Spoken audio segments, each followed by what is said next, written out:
حذیفہ نے اس کو ڈانٹا اور کہا کہ اگر اس طریقے کی نماز پڑھتا ہوا تم مر گیا تو تیری موت سنت رسول کے اوپر تو نہیں ہوگی۔ سمجھ میں کیا ہے کہ عبادت کے لیے دو شرطیں ضروری ہیں، اس کی قبولیت کی شرائط دو ہیں۔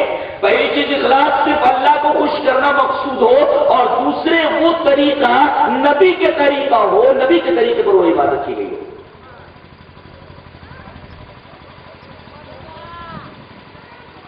پیر کہاں گئے، مرشد کہاں گئے، بابا کہاں گیا، فقیر کہاں گیا، امام کدھر گیا، کسی کا پتہ ہے؟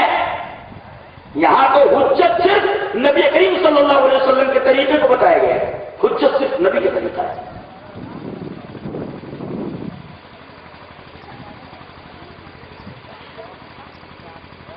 بعض لوگ تو عبادتوں میں یہ ضروری قرار دیتے ہیں کہ نبی کے طریقے کے ساتھ ساتھ اماموں کا طریقہ بھی ہونا چاہیے۔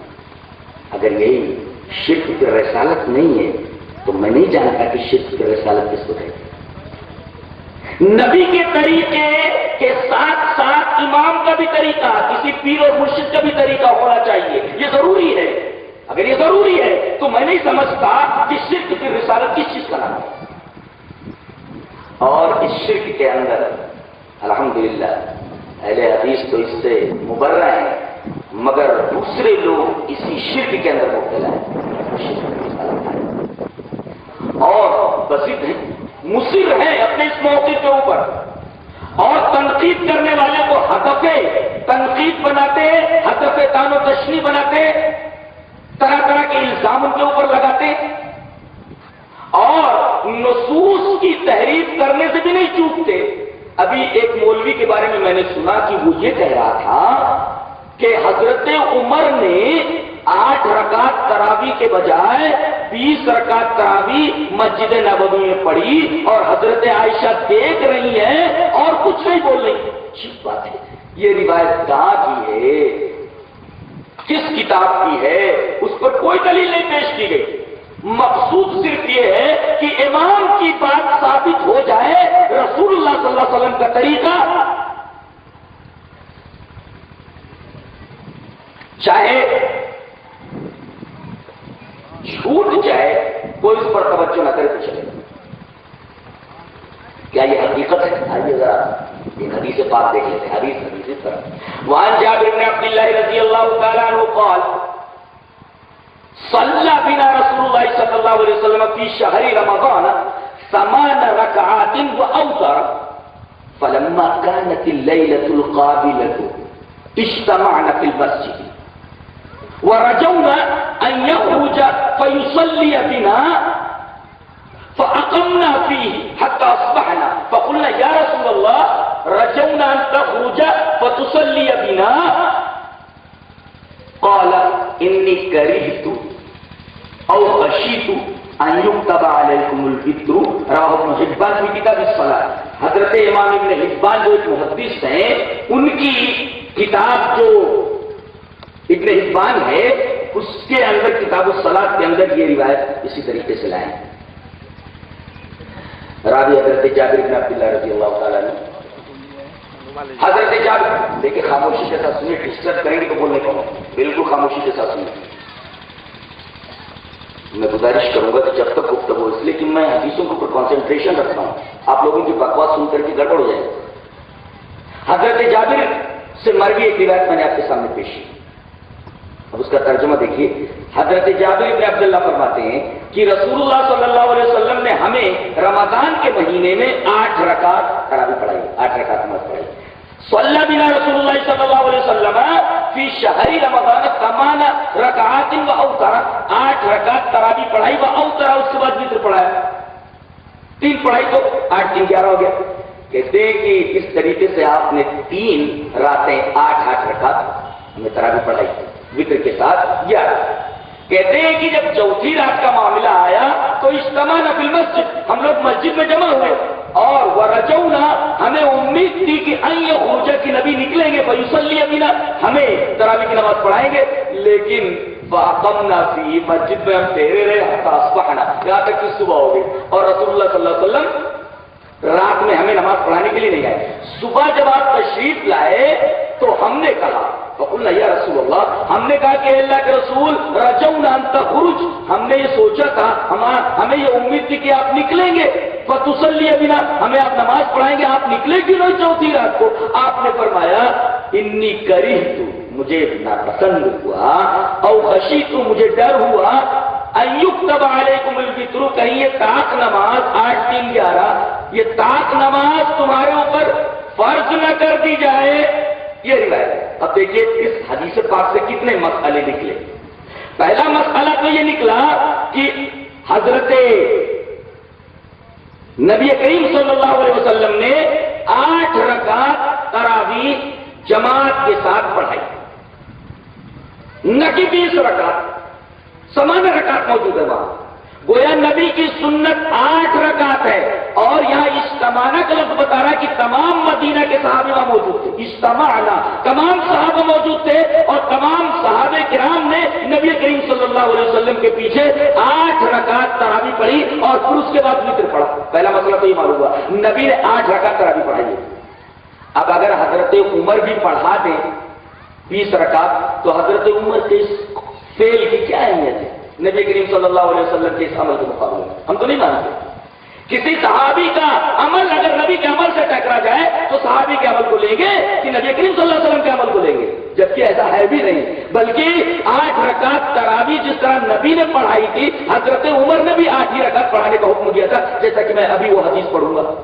پہلے اس حدیث سے نکلے ہوئے مسائل کا ذکر کر دوں، مسائل مستنبط آپ کے سامنے پیش کر دوں۔ پہلا مسئلہ تو یہ نکلا کہ نبی نے 8 رکعت تراویح پڑھائی، اور اس کے بعد 3 وتر، 8-3-11۔ دوسرا مسئلہ یہ معلوم ہوا کہ آپ نے 3 ہی دن 8 رکعت پڑھائی۔ اچھا، سوال یہ ہے ان کا کہ جب نبی نے 3 ہی رات تراویح کی نماز پڑھائی تو اہل حدیث پورے مہینے کیوں پڑھتا ہے؟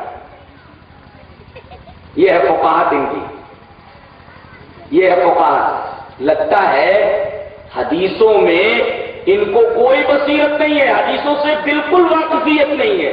ایک معمولی حدیث کا طالب علم یہ جان سکتا ہے کہ نبی کریم صلی اللہ علیہ وسلم کوئی عمل اگر عذر کی بنا پر ترک کر دے تو وہ فعل ممنوع نہیں ہوگا، یہ تو اصول ہے، اس اصول سے ناواقف مولوی، جبکہ ایک معمولی طالب علم اس اصول کو جانتا ہے۔ میں کہہ رہا نہ پڑھانے کی وجہ بتائیے، عذر ہے، خشیت عذر ہے، اور یہ اصول معلوم ہوا کہ نبی کوئی کام کوئی عمل اگر عذر کی بنا پر چھوڑ دے تو وہ عمل ممنوع نہیں ہوگا، اور یہاں عذر موجود ہے۔ خشیت، مجھے ڈر ہوا کہ امت پر کہیں یہ فرض نہ ہو جائے، اور آپ کے اس دنیا سے چلے جانے کے بعد وہ خدشہ نہیں رہا، وہ خشیت نہیں رہی، لہذا اگر امت پورے رمضان کے مہینے تراویح پڑھے تو یہ تو سنت کے مطابق بات ہوئی، نہ کہ سنت کے خلاف۔ اور تیسری بات یہ معلوم ہوئی کہ جو اولین مخاطب تھے انہوں نے یہی سمجھا کہ نبی کریم صلی اللہ علیہ وسلم نے 3 ہی رات پڑھائی ہے، مگر آپ کی تمنا تھی اور آپ کی اجازت تھی کہ پورے مہینے پڑھ سکتے ہیں۔ صحابہ کرام نے جس طرح سمجھا، اولین مخاطب نے جس طرح سمجھا اسی طریقے سے کیا۔ انہوں نے زیادہ سمجھا کہ ہم زیادہ سمجھنے والے ہیں، حضرت عمر نے وہی سمجھا، تمام صحابہ نے وہی سمجھا، اور حضرت عمر رضی اللہ تعالی عنہ نے جب 11 رکعت تراویح پڑھانے کا حکم دیا، پہلے وہ حدیث دیکھیے، اس کے بعد اس پر تذکرہ دیکھیے۔ حدیث اس طرح، وعن سعید بن یزید انہ قال امر عمر بن الخطاب رضی اللہ تعالی عنہ ابی بن کعب وتمیم الداری ان يقوم للناس ب11 ركعة، قال وكان القارئ يقرأ بالمئين حتى كنا نعتمد على العشي وما من طول القيام وما كنا ننصرف الا في بزوغ الفجر، رواه مالک فی الموطأ۔ حضرت امام مالک اس حدیث پاک کو موطأ میں لائے ہیں، موطأ امام مالک میں۔ ترجمہ کیا ہے؟ حضرت سعید ابن یزید فرماتے ہیں، روایت متصل ہے، روایت متصل ہے، حضرت سعید ابن یزید فرماتے ہیں کہ حضرت عمر ابن خطاب نے حکم دیا حکم دیا، جس کو ابی بن کعب کو اور تمیم داری کو، ان دونوں معزز صحابہ کو آپ نے حکم دیا کہ ان یقوم للناس کی لوگوں کو نماز پڑھائیں تراویح کی کتنی؟ بہدہ عشرۃ رکعۃ، 10 11، احدہ مانے ایک اور عشر مانے 10، 10 11 رکعت تراویح پڑھائیں۔ حیرت کی بات یہ کہ اس مولوی کو یہ حدیث کہاں سے ملی کہ حضرت عمر 20 رکعت تراویح پڑھ لیں؟ حضرت عمر 20 رکعت تراویح پڑھوا رہے ہیں اور حضرت عائشہ دیکھ رہی ہیں۔ عجیب بات تو یہ ہے کہ موطا امام مالک میں سند متصل کے ساتھ یہ روایت ایسے ہی موجود ہے جیسا کہ میں نے پڑھ کر کے بتایا کہ حضرت عمر نے ابی بن کعب کو، حضرت تمیم داری کو حکم دیا کہ وہ لوگوں کو یقوم للناس، تمام لوگوں کو 11 رکعت تراویح پڑھائیں، اور تمام صحابہ یہ فرماتے ہیں۔ راوی کہتا ہے کہ سب کے جب جاتے تھے تو قاری 100 آیتیں پڑھا کرتا تھا اور بڑی ہی ترتیل کے ساتھ تیراک کرتا تھا، یہاں تک کہ ہم لوگوں کو لاٹھیوں کا سہارا لینا پڑتا تھا، اور جب صبح طلوع ہوتی تھی تب ہم لوگ وہاں سے لوٹتے تھے۔ سوال یہ ہے کہ تراویح پڑھنے کے بعد بالکل سحری کا ٹائم ختم ہو رہا ہے، بالکل سحری کا ٹائم ختم ہو رہا ہے، بس تھوڑا سا وقت مل رہا ہے کہ لوگ کھا لیں۔ اب سحری کے وقت کے بارے میں جب یہ بتایا جا رہا ہے کہ تھوڑا سا وقت مل رہا ہے، تو پھر اس کے بعد انہوں نے تہجد کیسے پڑھا؟ اگر یہ تراویح ہے اور تہجد الگ چیز ہے تو اس تراویح کے بعد تہجد پڑھنے کا موقع کہاں تھا؟ وما كنا ننصرف الا في بزوغ الفجر، فجر طلوع ہونے کو ہوتی تھی تب ہم لوٹتے تھے، تو تہجد کا موقع کہاں ہوتا تھا کہ صحابہ کرام اس تراویح کے بعد تہجد پڑھتے؟ حدیث کا آخری ٹکڑا بتا رہا ہے کہ تراویح اور تہجد دونوں ہی چیزیں ہیں، وما كنا ننصرف الا في بزوغ الفجر۔ لہذا تراویح اور تہجد کو دو بتانا یہ در حقیقت حدیث میں تحریف ہے، اور اس تحریف کے یہ مرتکبین ہے جو یہودیوں کے نقش قدم پر چل رہے ہیں، وہ بھی یہی کرتے تھے، یحرفون الکلم عن مواضعہ، وہ جملوں کو، باتوں کو اپنی جگہ سے ہٹا دیتے تھے، کچھ کا کچھ بنا دیتے تھے، یہ حدیث میں تحریف ہے۔ اب بتائیے تراویح پڑھ کر کے آ رہے ہیں اور فجر طلوع ہونے کو ہے، تہجد کا موقع کہاں ہے؟ تہجد کا موقع کہاں ہے؟ پڑھ سے پتہ چلا کہ تراویح اور تہجد دونوں ہی چیز۔ لہذا مولوی نے جو یہ بات کہی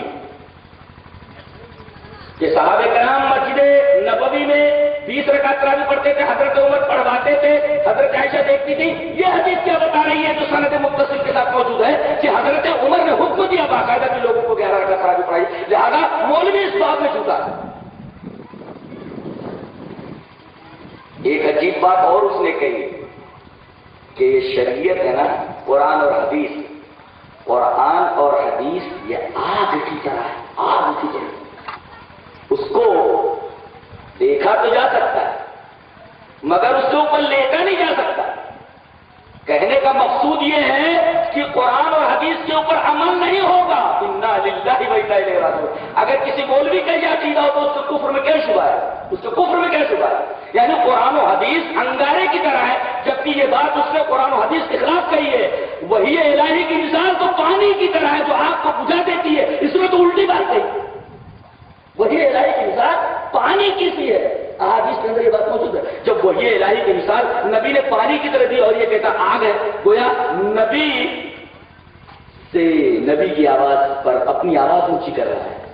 قرآن و حدیث کی مثال پانی کی سی ہے اور پانی آگ کو بجھا دیتا ہے۔ یہ مولوی کہتا ہے کہ قرآن و حدیث آگ کی طرح ہے، تو اولا تو یہ تمثیل غلط ہے۔ اور چلو مان لیتے ہیں کہ کسی بھی موقع پر کسی زمانے میں شریعت آگ بن جائے، جی ہاں آگ بن جاتی ہے کبھی کبھی، لیکن آگ بن جانے کے بعد بھی ہمیں چھوڑنا نہیں ہے، پکڑے رہنا ہے، اگرچہ ہاتھ جل جائے، چھوڑنے کا حکم نہیں ہے۔ دلیل اس طرح وہاں نبی ثعلبۃ الخشنی رضی اللہ تعالی عنہ قال قال رسول اللہ صلی اللہ علیہ وسلم المتمسك بديني وسنتي في زمان المنكر كالقابض على الجمر وللعامل يومئذ منهم اجر 50 منكم قلنا منهم قال منكم۔ ابو وقاح نے اس حدیث کو اپنی کتاب البدع والنہی عنہا کے اندر ذکر کیا ہے اور علامہ البانی سے صفت صلاۃ النبی کے اندر لایا ہے۔ ظاہر ہے یہ روایت صحیح ہے۔ حضرت ابو ثعلبہ خشنی فرماتے ہیں کہ رسول اللہ صلی اللہ علیہ وسلم نے فرمایا کہ ایک زمانہ ایسا آئے گا کہ منکرات اور بے دینی اتنی پھیل جائے گی، شریعت سے لوگ اتنا دور ہو جائیں گے، دین سے نفرت کرنے لگیں گے، اس وقت میرے دین کے اوپر چلنے والا ہتھیلی میں انگارہ لینے والے کی طرح ہوگا۔ تو اگر کسی زمانے میں شریعت انگارہ بن جائے تب بھی اس پر لیٹنا ہی ہے۔ مولوی نے اس حدیث کے خلاف بات کی، اگر آگ بھی بن جائے شریعت تو آگ کے اوپر لیٹنا ہے۔ قابض الجمر، آپ کو وہ انگارہ ہاتھ میں لینا ہے، چھوڑنا نہیں۔ مولوی نے کہا کہ اس پر لیٹنا نہیں ہے، گویا یہ حدیث اس کے سامنے نہیں تھی، یہ ہے اس کی جہالت کا عالم۔ اور حقیقت تو یہ ہے کہ جو آدمی قرآن و حدیث کے اندر درک نہیں رکھتا وہ ایسے ہی بےہودہ باتیں کرتا ہے۔ شریعت